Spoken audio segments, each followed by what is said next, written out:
Scraping sem svona, það sérstakt áhugamál, það mjög skemmtilegt. En það svona aðalega bara því að það svona actual use case sem við getum notað þar sem við erum einhver client að sækja eitthvað frá einhverjum öðrum vefþjón. Svona án þess að vera að tala við aðra vefþjónustu sem við líka eftir að gera. En þetta svona leyfir okkur aðeins að leika okkur með þessi hugtök sem við erum búin að vera að skoða. En sem sagt, scraping það, við erum með afskaplega mikið af gögnum á internetinu og flest af þeim eru ekkert aðgengilegir gegnum vefþjónustu. Þannig að við erum með eitthvað bara dæmi úr hérna bara umræðu, þeir sem hefur búið að vera núna í umræðunni, með hérna laun alþingismanna. Það er búið að setja upp einhvern vef, þar sem við verðum að segja þetta eru laun alþingismanna. En það er bara listi, einhver tabla á einhverju síðu inn á Alþingi. Og þá getur þið spurt, ok, mér langar rosalega mikið til að fá þessi gögn og þetta á að verða meira, þetta á að vera alveg niður í bara eitthvað niðurbrot á hverjum alþingismanni, hvað viðkomandi er búin að fá og ég vil einhvern veginn ég vil geta gert eitthvað meira, ég vil geta sett þetta í gagnagrunn og ég get gert query og ég get séð hérna, hey, hver er hlutfallslega með mest og eitthvað, ég vil gera einhverja analýsu á þessum gögnum. En þessi gögn eru bara svona í einhverju, þau eru bara föst þarna í einhverju tablu á netinu og við getum farið og copy-paste töfluna og unnið úr henni eitthvað svona, eða við getum skrapað þetta af netinu. Og þá er það þetta að taka einhver gögn sem er á netinu eða einhvers staðar og gera þau einhvern veginn auðskiljanleg af tölvu. Sem sagt, gera þau þannig að við tökum einhver óstruktúruð gögn í töflu og gera þau struktúruð.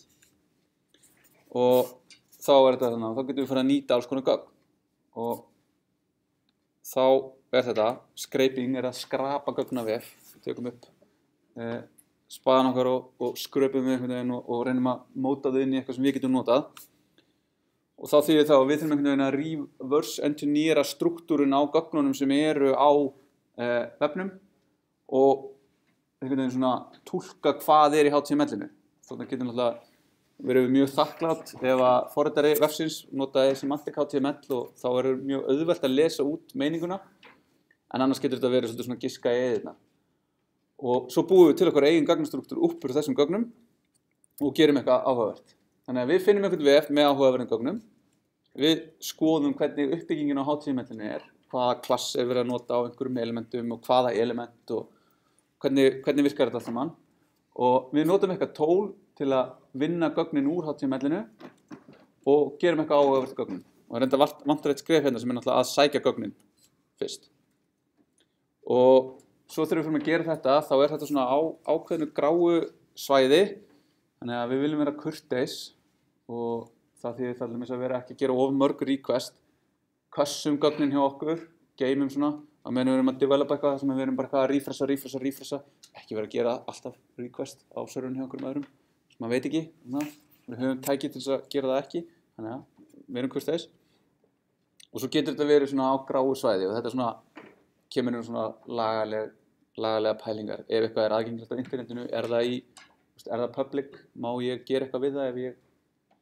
Og þetta er hérna projekt sem að ég hef látið ykkur held ég öll gera verkefni úr, sem er eins og apis.is. Og apis.is er bara scraping á íslenskum gögnum as a service. Og ef við skoðum hérna GitHub repositoryið, þar sem er bara allir sourceinu og allir hjá APIs, og við skoðum hérna endpoints, þá finnum við bara allt það sem er verið að gera hérna og við veljum eitthvað hérna eins og það sem við gerðum í Web41 var að kalla í car sem er að skreipa samgöngustofu. Þá skoðum við hérna, fyrsta sem við sjáum er slóð yfir á samgöngustofu með eitthvað query parametri hérna, car plate. Þannig að þetta er bara eitthvað, hér er búið að finna einhver áhugaverð gögn sem eru gögn á umferðarstofu fyrir bílaplötur, þar sem ég get slegið upp AA, ekkert fannst, AA001. Það er svartur Buick. Þetta er mjög áhugavert og hér eru bara einhver töflugögn. Hvað er mig langaði þess að búa til mína eigin hérna til þess að fletta upp, sem að við notuðum í verkefni í Web41. En þarna er bara búið að búa til API-lag ofan á þessi gögn og það sem er hérna á milli er það að túlka þessi gögn yfir eitthvað JSON. Þannig að þá getum við séð hérna að hérna er verið að nota Cheerio og það verið að nota request og svo bara verið hérna bara eitthvað promise, svo bara eitthvað kóði hérna og hér bara verið að fara yfir gögnin sem koma úr þessari uppflettingu. Þannig ef við skoðum hérna AA001 þá sjáum við hérna li, strong, tegund, span, Buick. Þannig við þurfum bara einhvern veginn að túlka þessi gögn yfir í það sem við fáum á apis.is/car car plate AA01. Þannig þurfum við einhvern veginn að túlka þetta á milli. Þannig að við fáum þetta hérna bókstaflega eins og að ég hafi flett þessu upp, nema það var tölva sem fletti þessu upp, passaði þessu gögn og gerði þau aðgengileg sem JSON gögn. Þannig að við getum gert svona og þetta ekkert svakalega flókið. Við þurfum 2 tól. Við þurfum svo að sækja vefinn einhvern veginn. Þá þurfum við að vera eins og client og búa til HTTP-inni sem að sækir efni á einhvern stað. Og þá skrifum við svona client for it og það slatt af pökkum sem gera þetta í Node. Og request sem við sáum hann að APIs var að nota. Þetta einn af svona fyrstu HTTP-klientunum. Hann svona callback-based. Ég hef ekki skoðað hann það lengi, ég veit ekki hvort þessi komin einhver uppfærsla. Og þá kom í raun Axios sem annars svona pakki sem með promise-based API. Og síðan það sem við ætlum að nota sem frekar einfalt og þau eitthvað sem voru í webfortun 1 og eitthvað síðan spilta við þetta þá nota isomorphic fetch sem polyfill fyrir fetch. Og fetch sem sagt staðall bara vefstaðall sem á að taka við af XML HTTP request, XHR eða AJAX. Það gerir AJAX beiðnir með miklu skemmtilegra og betra API en XML HTTP request. Ef við munum hvernig það skelfilegt. Það eitt versta API sem maður getur notað. Og þetta byggir bara á sama staðli og fetch í Vafra og isomorphic kemur frá því að þetta á að vera eins og var að kalla isomorphic applications sem gáttu keyrt bæði á client og server, keyrt bæði í Vafra og í Node en núna yfirleitt kallað universal for it. Og þetta var gert til þess að þú getur þá notað í raun fetch á sama hátt á báðum stöðum. Skrifa forrit sem gera ráð fyrir því að fetch til staðar og isomorphic fetch lætur fetch vera til staðar. Og það með Promise API sem þeir getur notað sync og await. Og þetta svona aðeins öðruvísi en það sem við gerum venjulega af því að við köllum bara í require isomorphic fetch og þá í raun patchar þetta, þá þetta bara polyfill sem býr til bara í global scope fallið fetch sem við getum þá notað.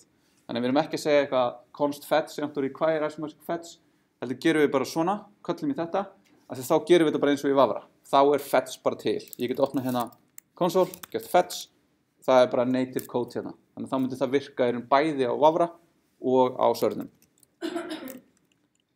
Og já, þá getum við það. Og það sem við gerum að við búum til eitthvað request.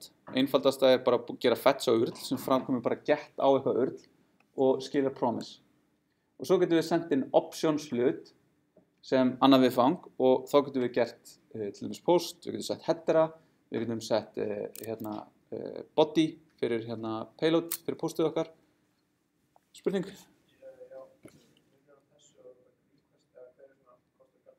Kostur og gallar við það nota fetch versus nota request. Ef þið hafið nota fetch sem við snertum aðeins á, þá þetta sami API, en request með annan API. Þannig að þá þurfum við að læra annan API. Þannig að það eru smá líkur á því að þið þekkið fetch, ef þið ekki nota það, og þess vegna ákveðið að nota það. Annars request eða Axios, það bara sama, það vinnur sama verkefni, það bara annað API. Það bara, þið þurfum bara að lesa documentationi. En síðan þegar við erum búin að kalla í fetch, og það asynchronous operation, sem þetta skilja promise, þá fáum við tilbaka response hlut sem hefur til dæmis status á. Þá getum við aðtúað, þetta status 200, eða þetta 400, eða 500 vill eða eitthvað, bregðumst við samkvæmt því, og síðan köllum við í önnur föll til þess að í raun fá gögnin úr response-inu. Og þá, ef við viljum fá JSON, þá köllum við í response.json, ef við viljum texta, köllum við í response.text, fyrir þá HTML. Ef við viljum binary, þá það response.blob, ef við vorum að segja einhverja myndi eða eitthvað. og þetta líka, skila líka promise, þannig við þurfum annað að renna þetta eða að synka veita þetta. Þannig að þá lítur þetta svona út. Við segjum fetch á eitthvað url. Ef að það kemur ekki 200 og þá tæknilega myndum við vilja skoða alla 200 en þetta bara einfalda dæmi. Þá segjum við non-200 status. Annars segjum við að veitaðu það að responsið fáðu JSON úr responsinu og ég býð eftir því og svo lokkuðu út gögnin. Og svo getum við gert þetta aukalega með því að segja options og þá getum við fara að stilla marga af þessum hlutum sem við erum búin að skoða í HTTP. Við getum sagt cache hérna sem að setja þá caching headerana sem við erum skoðaðan. Við getum sagt headers sem eru þá bara einhverju aðrir headerar. Við getum sagt method, þannig að við getum gert post, við getum gert put eða delete. Við getum sett body sem er þá object, þetta er ekki rétt, þetta á að vera strengur að posta þetta og við að veitum hérna eftir því. Þannig að ef við skoðum hvernig þetta virkar í praxis, þá ætla ég að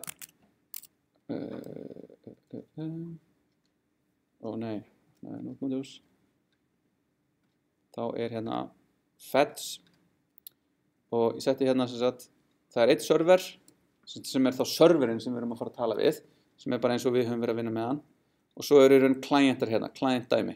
Þannig ég ætla að starta þessum server bara í öðrum terminal hérna.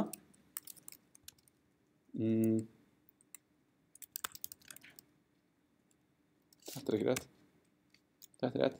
Þannig að þá erum við hérna með server sem er að keyra af því ég var að debugga þetta áðan. Hérna. Kill all node. Svona.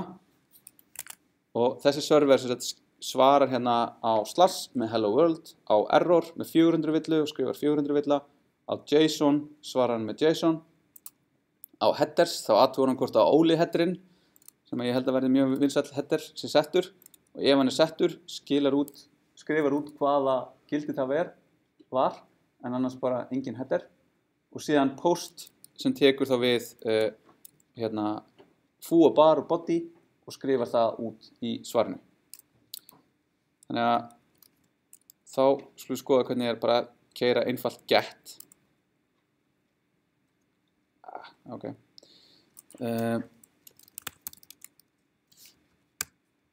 Svona, þannig þá erum við hérna og gerum node get. Þannig að það sem við ætlum að gera hér er bara að fetcha hérna á localhost 5000 sem er þá það sem við erum að keyra hér og við ætlum bara að keyra einfalt fetch og skrifa út responsið. Og þá keyrum við hérna, við fengum response status er 200, response text er hello world. Þannig að það passa við það sem er hérna í server. Þannig ef við segjum res status 201 og keyrum þetta með nodemon þetta gerir og prófum þetta aftur þá fáum við status 201 hérna þannig að þannig erum við með client sem er að tala við server og við getum verið að gera eitthvað og síðan viljum við setja headera þá getum við sett hérna hi sem xoli headerinn þá er það komið hérna í options og þá sendum við það hingað inn og node headers, þú sendir hi og ef við sleppum því engin header, þannig að þá erum við bara bókstaflega að fá svarið úr serverinu, þannig að við erum að eiga í þessum client server samskiptum hérna á milli og svo getum við postað þá er það hérna, setjum við gögnin þá þurfum við hérna í body að stringifæja það þannig að þetta er í stringifæja JSON og svo segjum við erum að senda þér JSON þetta er eins og við erum að gera hérna í Postman þegar við erum að segja hérna í post segja content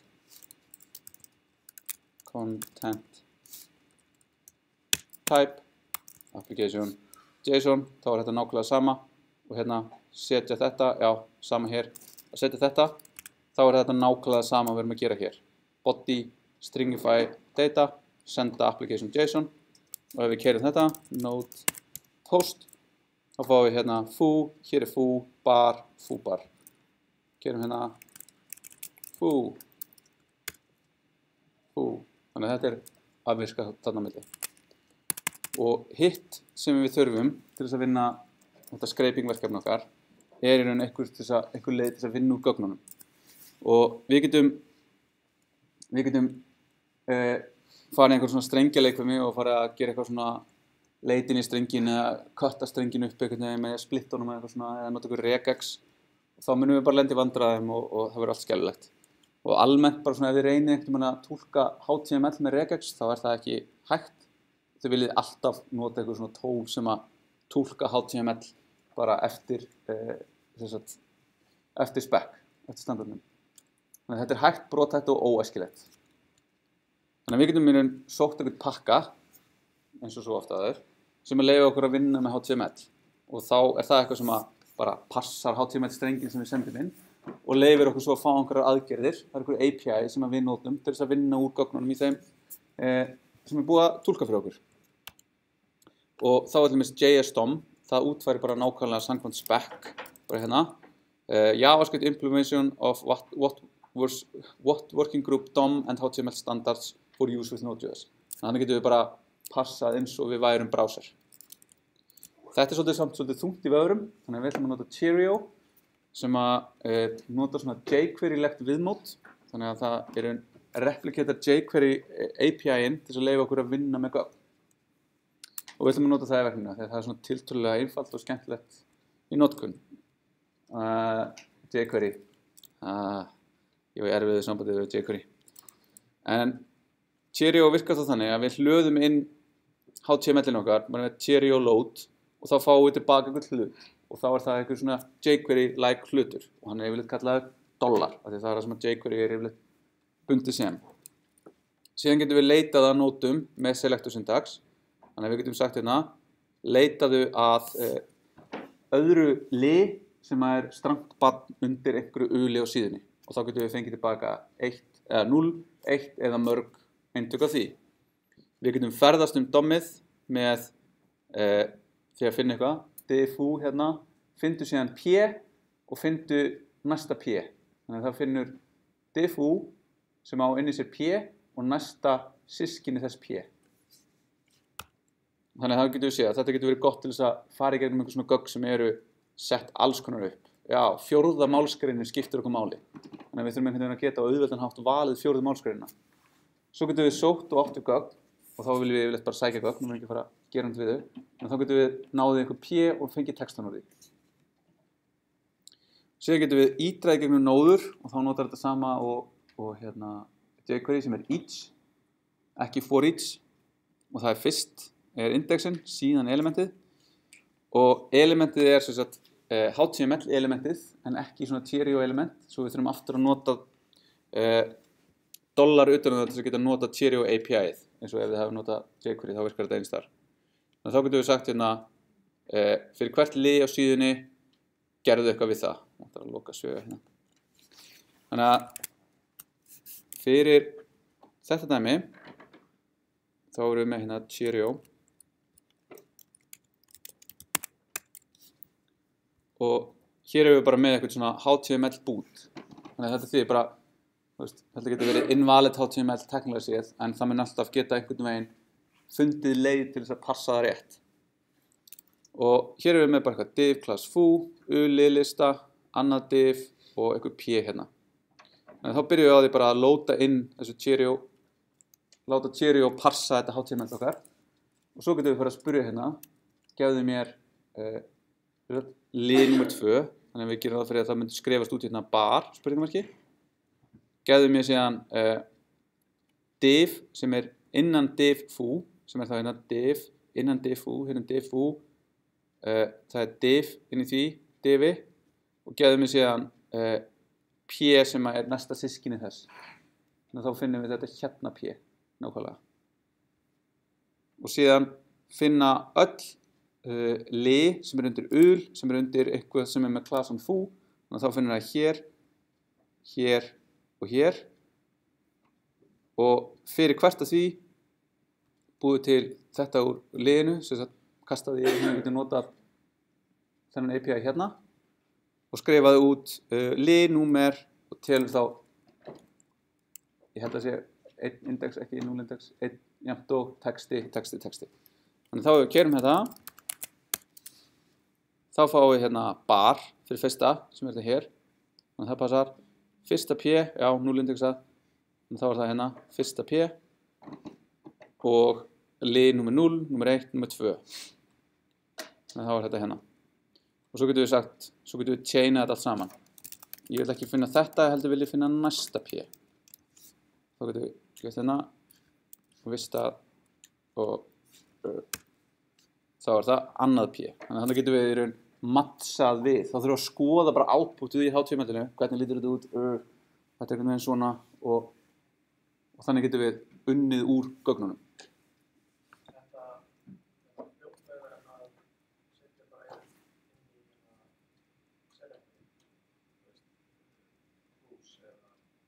Nei, við getum líka nota CSS selector sem segir bara, þú veist, notaðu hérna selector sem að finnur þetta. En þú veist, þetta er bara, stundum getum við það ekki og þá getum við notað þetta find í framhaldinu eða kannski þurfum við að taka þetta, gera einhverja breytingar og síðan kallið þetta, þannig að þetta er svona, það er hægt að púsla þessu saman. Og síðan eru á, sem sagt, bara eins og svona venjulega, þá getum við farið hérna og skoða bara documentation fyrir allt það sem að forritið býður upp á. Og já, þannig að núna verkefni 4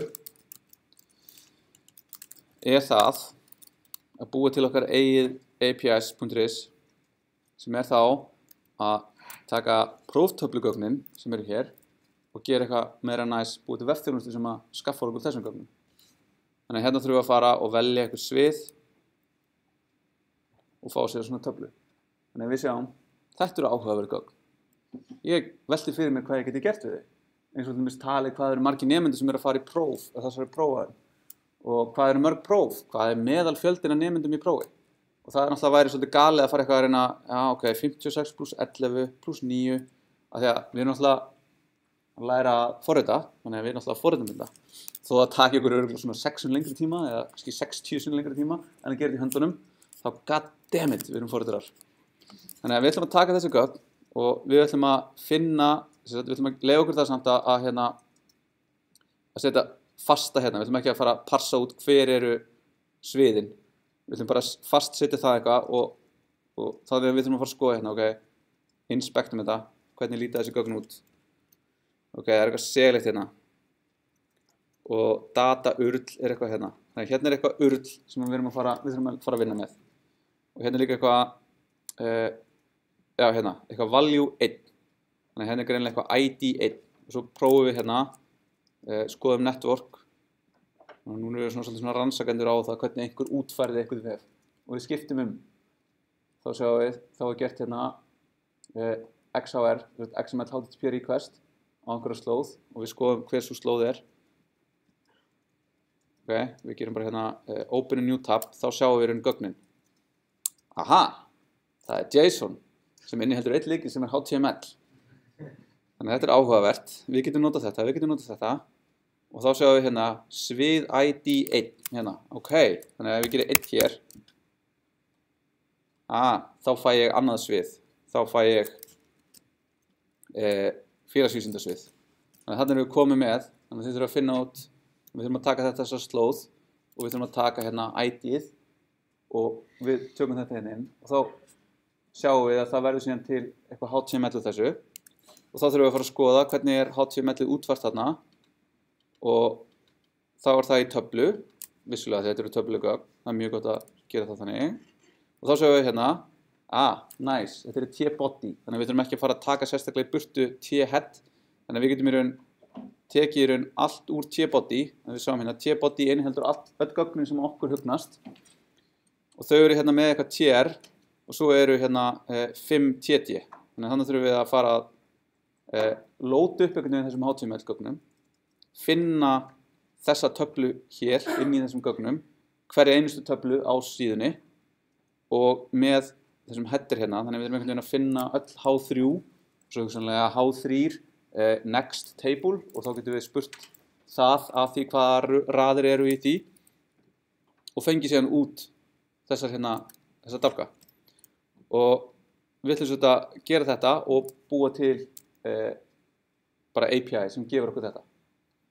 Og síðan ætlum við að vinna tölfræði úr þessu, þannig að við ætlum að segja hver heildarfjöldi prófa, hver heildarfjöldi nemenda í öllum prófum og meðalfjöldi nemenda og fjöldi nemenda í prófi með fæstum nemendum, þannig að það var nóg bara að skrifa, það einn nemandi prófi sem með fæstum nemendum, en það er kannski áhugaverða hvað fjölmennasta prófið, þá skilum við bara skilja tölunni, við erum ekki að skilja hvaða próf það og síðan að þegar við sjáum að þetta tekur smá stund, af því að það greinilega verið að vinna eitthvað úr þessum gögnum. Það eitthvað þarna á bakvið sem við vitum ekkert hvað en við viljum líka ekkert vera eitthvað, þessar próftöflur uppfærast ekki oft, þannig að við leyfum okkur bara að kassa þetta í að minnstakosti, hvað setjum við, klukkutíma eða eitthvað, að minnstakosti 2 klukkustundir. Þannig að við kössum þessi gögn og vinnum þá úr þeim úr okkar kassi þegar það verður að biðja. Og hérna í raun fyrir slass, þá ætlum við að skrifa út alla deildirnar. Félagsvísindasvið á slass félagsvísindasvið, heilbrigðisvísindasvið á slass heilbrigðisvísindasvið og svo framvegis. Og það gefið þarna, þá getið þið þurft að bæta við þessu hugsanlega ID sem þarna til þess að vita hvað hvað. Og síðan hérna aðgerð sem heitir clear cache, sem að þá hreinsar allt úr kassinu hjá okkur, og slash stats sem skilur okkur stats. Og svo eru hérna dæmi niðurstöður úr þessu, og það sett gefið með API gefið, þannig að við skoðum hérna, þannig að þetta bara tiltölulega einfalt, bara get API, við erum ekkert að posta það neitt svona, og það gefið hérna svona timer, þannig að þá fáum við tilfinningu fyrir því hversu mikið hraðara það þegar við erum búin að kassa þetta versus þegar við erum að sækja þetta beint á vefinn. Og hérna eru þessi rátin gefin og þið þurfið að útfæra í Scraper URLs virkni til þess að láta þetta virka. Þannig að þetta allt gefið hérna og þið ættu bara að þurfa að gera breytingar í þessu hérna skjali.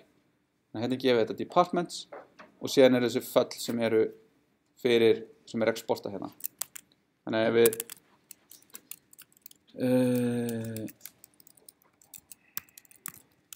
skoðum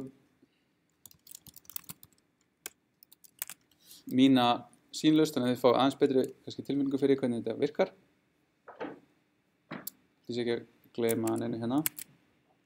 Já, ég setti aftur inn hérna af gefnu tilefni að skilum snirtilegum ES-lint villulegu sem ég áskilt kóða.